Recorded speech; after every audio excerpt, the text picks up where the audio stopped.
నమస్కారం NS news కి స్వాగతం నా పేరు ఉషా ముందుగా ముఖ్యాంశాలు హైదరాబాద్ లో బీజేపీ కార్పొరేటర్ వినూత్న నిరసన చేపట్టారు సిబిఎస్ ఆర్టీసీ మెకానిక్ షెడ్ రెనరేషన్ చేసి నిర్మాణ వ్యర్థాలు అక్కడే వదిలివేయడంతో స్థానికులు తీవ్ర ఇబ్బందులు ఎదుర్కొంటున్నారని స్థానిక బేగం బజార్ బీజేపీ కార్పొరేటర్ అక్కడే బైఠాయించి నిరసన వ్యక్తం చేశారు అధికారులను నిలదీసి వెంటనే నిర్మాణ వ్యర్థాలను తొలగించాలని డిమాండ్ చేశారు స్థానిక విఠోబా ఆలయ రథోత్సవం ఉందని భక్తులకు ఇబ్బందులు అవుతాయని వెంటనే ఆర్టీసీ అధికారులు స్పందించి వాటిని తొలగించాలని డిమాండ్ చేశారు.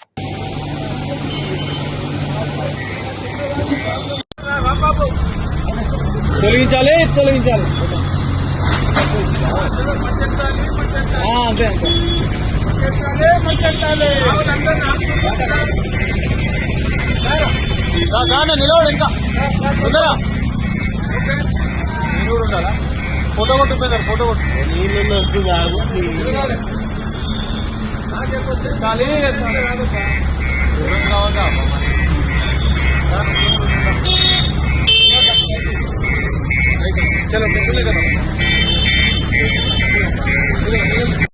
रोड अंत ब्लाक చేస్తున్నారు వాళ్ళ బస్సులు వస్తాయి మిగతా వేరే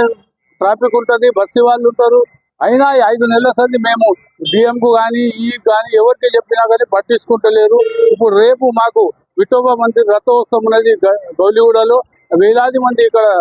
టెంపుల్ కు వస్తుంటారు వాళ్ళకు బాగా ఇబ్బంది కలుగుతుంది ఈ సౌకర్యం ఇమిడియట్లీ చేయాలని ఈ గారికి వాళ్ళకి చెప్పినా గానీ వాళ్ళు కాంట్రాక్టర్ వస్తలేడు ఏదో మాకు ఓ కథలు చెప్పి ఇస్తుండ్రు ఇమిడియట్లీ దీని మీద యాక్షన్ తీసుకొని ఈఓ గారికి డిఎం గారికి ఒక రిక్వెస్ట్ ఏంటంటే ఇవాళ సాయంత్రం వరకు ఈ మట్టి తొలగిస్తే రేపు మా యాత్ర సభావంగా జరుగుతుంది.